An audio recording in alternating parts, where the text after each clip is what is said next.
Hello dear student, welcome to Kotputli education. आज हम बात करेंगे कॉन्ट्रैक्ट क्लास सेकंड की। फर्स्ट हमने देख ली थी कॉन्ट्रैक्ट के बारे में, उसकी जो जर्नल डिटेल्स थी वो देख ली थी, हिस्ट्री देख ली थी। आज हम बात करेंगे नेक्स्ट जो भी इनके टॉपिक्स है कॉन्ट्रैक्ट के, उसके बारे में। मैंने आपको बताया था कि आपको कॉन्ट्रैक्ट एक्ट है वो पढ़ना है डाउनलोड करके, तो मेरे ख्याल से सभी ने पढ़ लिया होगा या फिर स्टार्ट कर दिया होगा। तो अगर आप वो पढ़ते हैं और साथ में क्लास देखते हैं तो आपको जो कॉन्ट्रैक्ट है वो कंप्लीट हो जाएगा। तो देखिए आज हम जो है वो पढ़ने वाले हैं।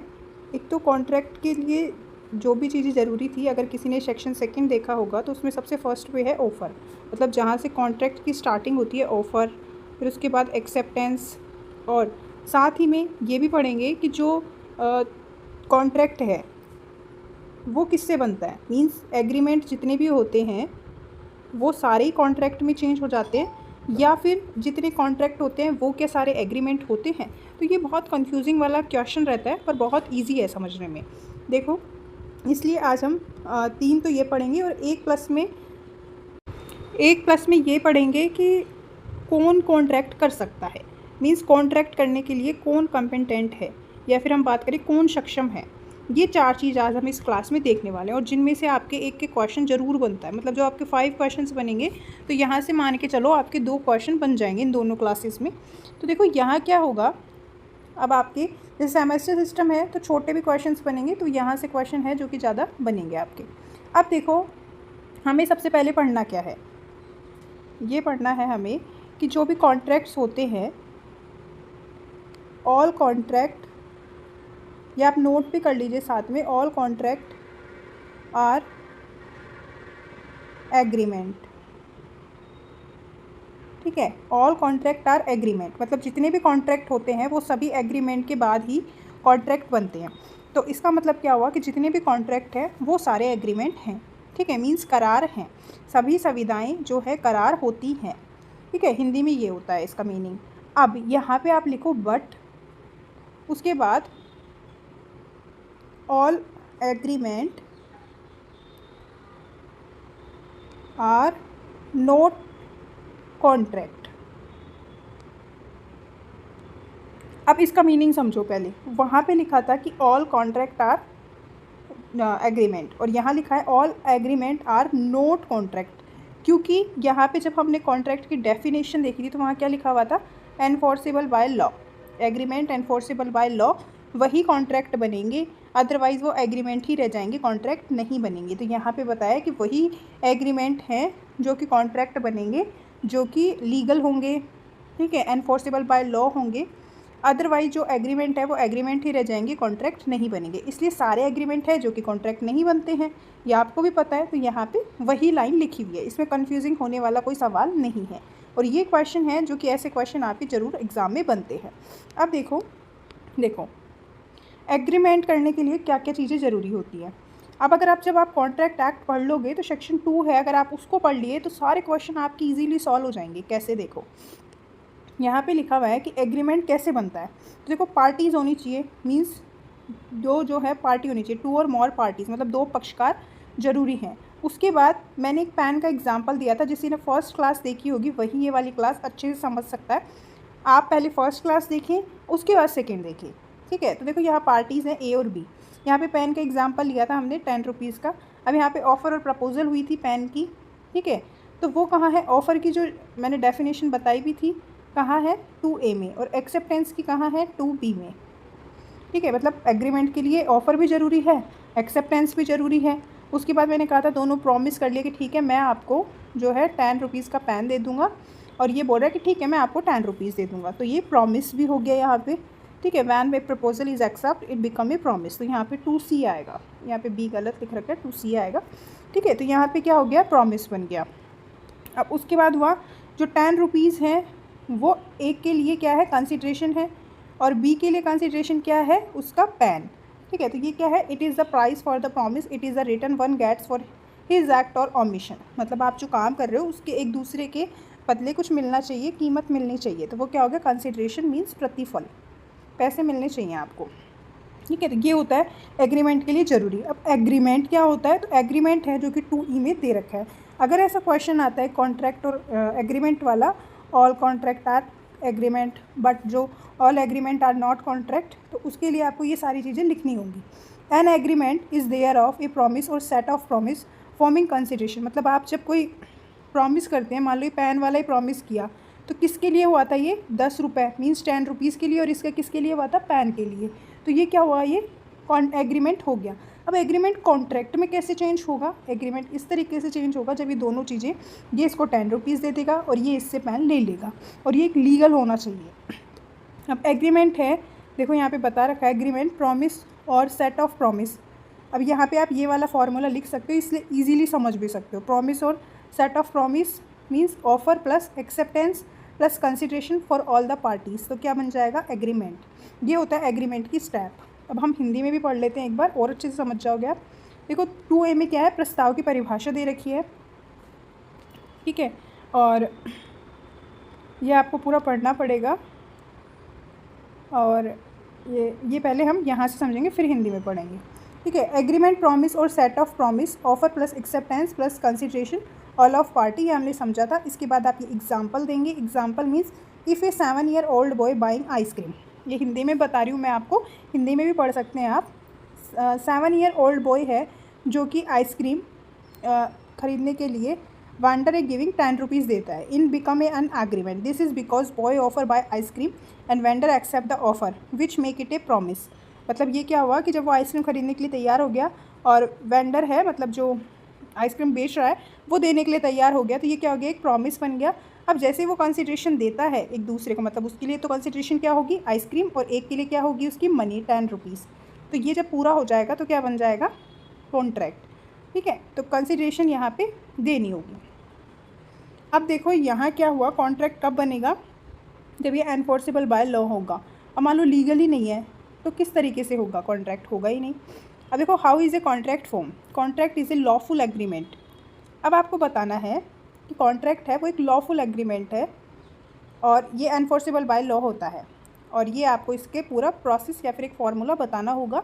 ये बहुत अच्छा तरीका है, आप एग्ज़ाम में बताओ तो agreement plus legal enforceability, legal enforceable agreement, दोनों तरीके से बता सकते हो आप।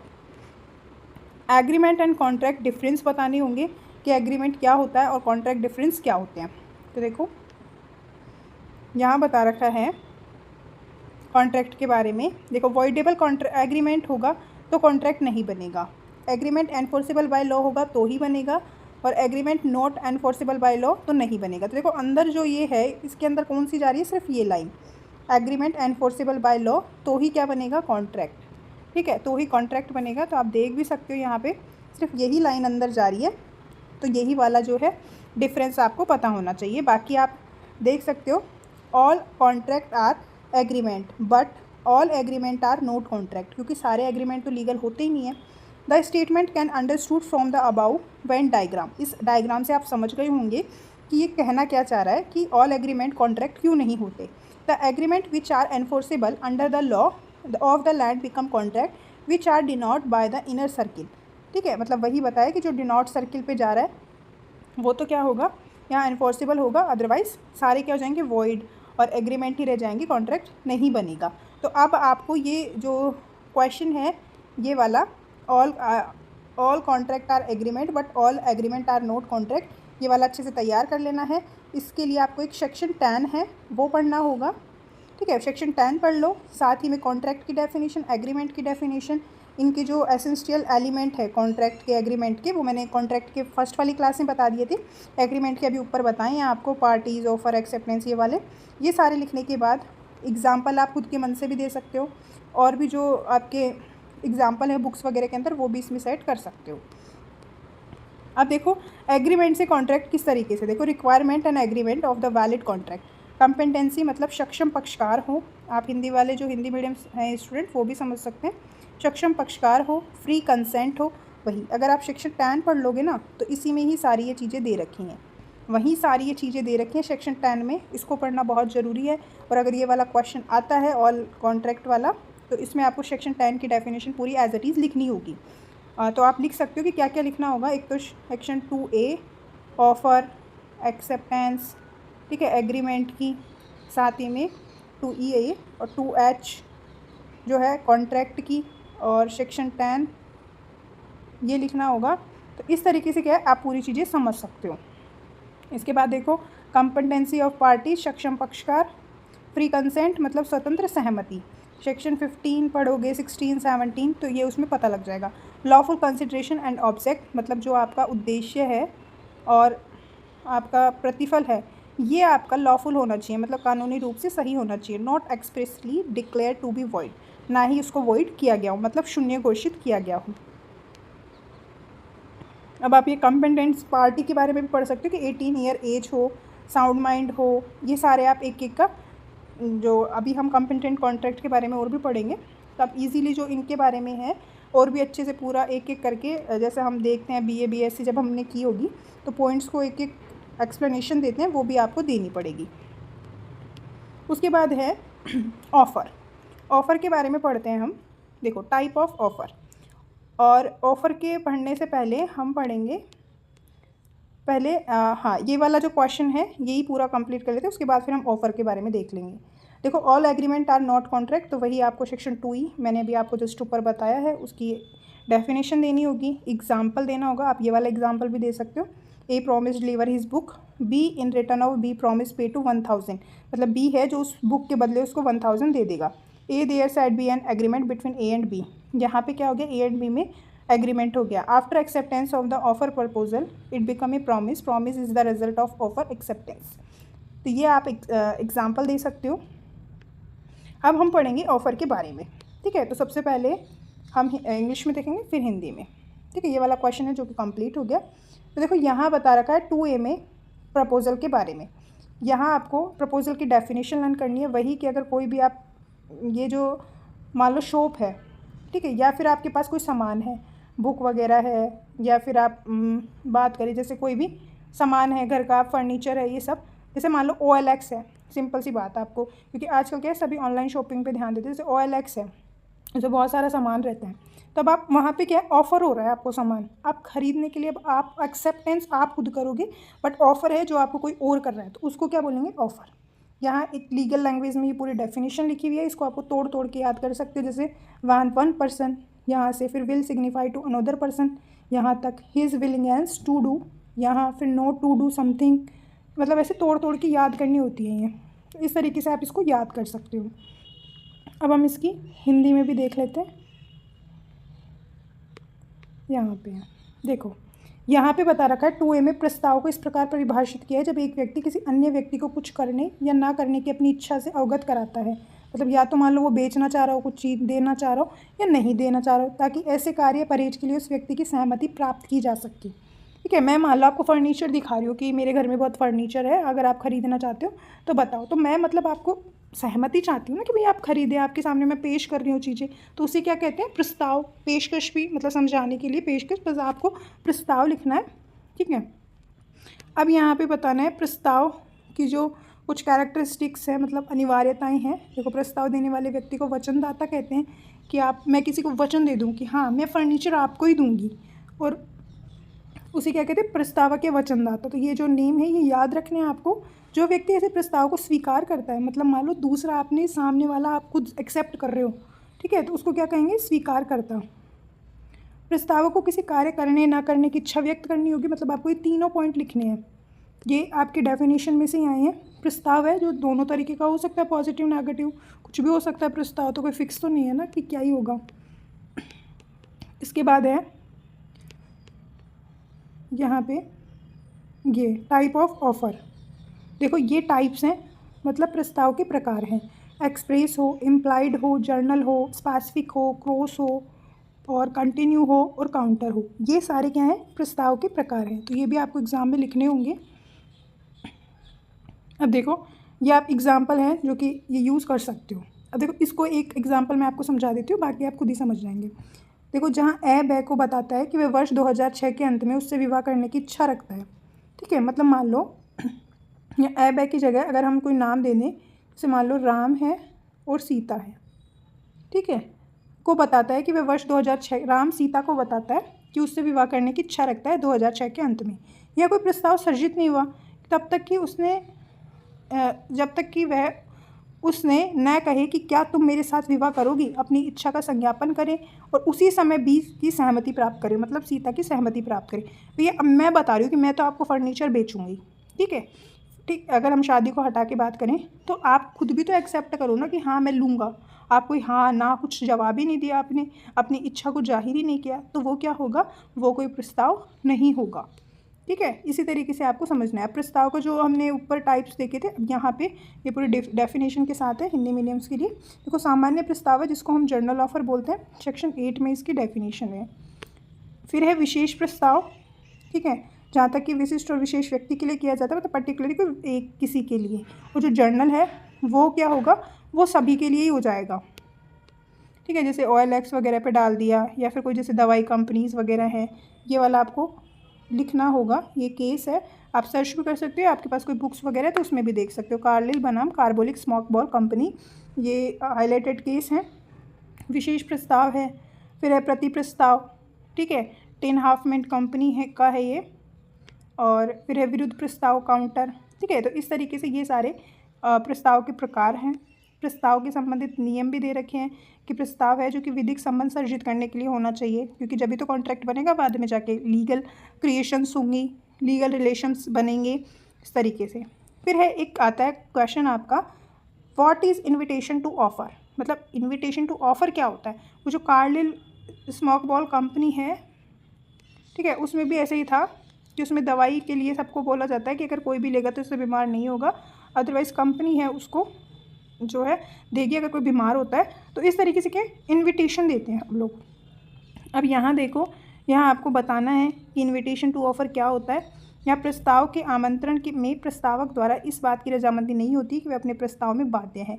यह केवल विशेष शर्तों सहित सौदे के लिए प्रस्ताव मात्र होता है, वह जिस भी रूप में है उसी रूप से स्वीकृत योग्य नहीं होता, ठीक है। मतलब आप अपने हिसाब से, जैसे कोई पुस्तकों का स्टॉक बेचने का विज्ञापन निकालता है, ठीक है, तो अब कोई जान पूछ के तो ये नहीं करेगा ना कि मैंने निकाला था इसका और तुम खरीदो, नहीं, ऐसा नहीं होता है। अगर हमारी इच्छा होगी तो ही खरीदेंगे, अदरवाइज़ हम नहीं खरीदेंगे। जैसे शॉप वगैरह होती हैं, ठीक है, अब बहुत सारी ऐसे मान लो स्वीट्स की शॉप है, बहुत सारी मिठाइयाँ रखी हैं यहाँ पे, अब आप उसका भाव पूछ सकते हो। अब भाव पूछते ही आप, ये नहीं है कि वो कहेगा कि खरीदो ही, अब आप सिर्फ वो इनवाइट कर रहा है आपको कि यहाँ आओ और लो मिठाइयाँ, पर ज़रूरी नहीं है कि आप खरीदो ही।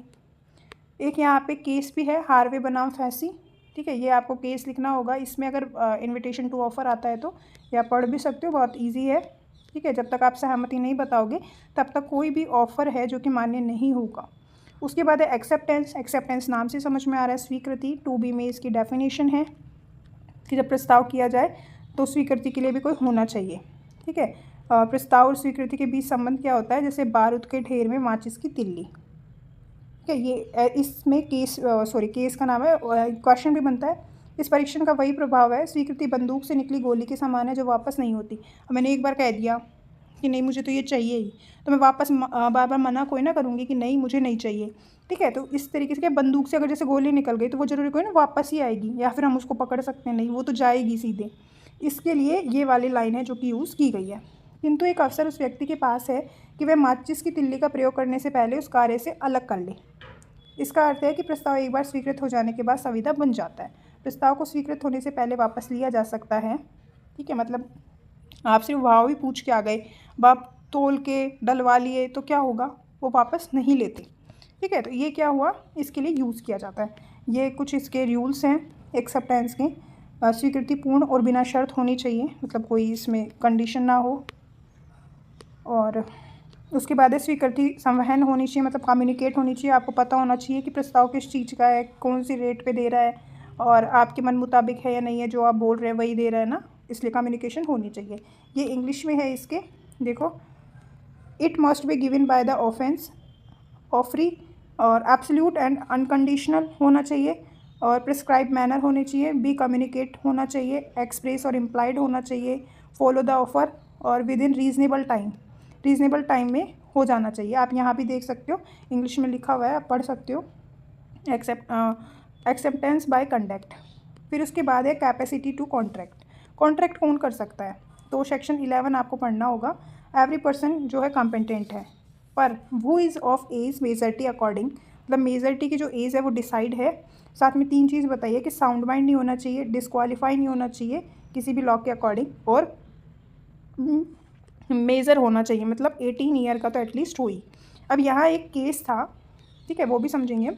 देखो यहाँ है attending the age of majority sound mind, यहाँ मतलब मेजॉरिटी मतलब 18 ईयर से अबाउ हो, साउंड माइंड ना मतलब साउंड माइंड हो मतलब सही दिमाग का हो, जिसको हम बोलते हैं पागल वगैरह ना हो, और डिस्क्वालीफाई ना हो, ठीक है, किसी भी लॉ के अकॉर्डिंग, मतलब जैसे दिवालिया हो गया हो, इस तरीके से। तो देखो मेजर पर्सन सबसे पहले है यहाँ पे, मेजर पर्सन जो अगर हम बात करें तो मेजर क्या होता है, 18 ईयर वाला साउंड माइंड, मतलब देखो यहाँ पे अल्कोहलिज्म नहीं होना चाहिए, पागल नहीं होना चाहिए, मेंटल नहीं होना चाहिए, डिजनरेशन नहीं होना चाहिए, और डिस्क्वालीफाई पर्सन मतलब इंसॉल्वेंट मीन्स दिवालिया ना हो, कॉन्विक्ट ना हो मतलब अपराधी ना हो, फॉरेन ऑरिजिन और एम्बेसडर ना हो, ठीक है। तो ये क्या होता है, ये तीनों जो है आप इसको एक्सप्लेन करके भी लिख सकते हो। हु इज़ माइनर, अब यहाँ लिखा हुआ है ना मेजर टी, तो माइनर कौन हुआ, minor section 3 Indian majority act 1875 में बता रखा है कि 18 ईयर की एज से जो कम होते हैं वो सारे क्या होते हैं, वो मेजर पर्सन नहीं होते, माइनर होते हैं। और जो प्रॉपर्टी के अगर हम देखें प्रॉपर्टी और अडॉप्शन में, तो वो 21 ईयर के पर्सन होनी चाहिए, तो ये आपको लिखना होगा एग्ज़ाम में। उसके बाद एक केस था मौरी बीबी वर्सेस धर्मोदास घोष, ठीक है, ये वाला। अब यहाँ पे क्या हुआ था, धर्मोदास घोष जो है ये मौरी बीवी के हस्बैंड से, ठीक है, हस्बैंड से जो है कुछ जो शायद 12,000 समथिंग जो कुछ है ऐसे, या 20 ऐसे कुछ अमाउंट थी, वो इससे बोरो करता है, मीन्स उधार लेता है, ठीक है। अब क्या हुआ, यहाँ उधार तो ले ली इसने, एग्रीमेंट में बता दिया झूठ में कि मैं 18 ईयर से बड़ा हूँ, ठीक है। अब यहाँ क्या हुआ, जब ये नहीं दे पाया पैसे, तो मोहरी बीवी के जो हस्बैंड था उसने केस फाइल कर दिया कि ये जो पैसे है ये नहीं दे रहा।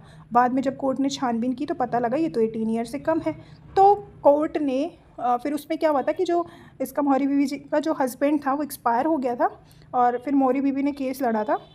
तो यहाँ बताया था कि माइनर एग्रीमेंट इज़ टोटली नल, मतलब कोई मतलब नहीं है, अगर आप माइनर को पैसे दे रहे हो ना तो भूल जाओ कि आपको वापस मिलेंगे कोर्ट के थ्रू, नहीं देंगे। माइनर एग्रीमेंट इज़ टोटली नल, ठीक है, एंड वॉइड मतलब शून्य है, और आप उससे किसी भी हक से वापस मांग ही नहीं सकते। Being and the minor is not considered competent to contract, और किसी भी कॉन्ट्रैक्ट करने के लिए कॉम्पिटेंट मतलब सक्षम पक्षकार नहीं होता, ठीक है, और गिव एनी कंसिडरेशन कि वो आपको कोई प्रतिफल देगा, तो ये आपको बताना होगा, ठीक है। और अगर मान लो आप किसी से पढ़ाई के लिए ले रहे हो तो वो आपको वापस देने होंगे, मतलब स्टडी के लिए ले रहे हो ना तो आपको वापस देने होंगे।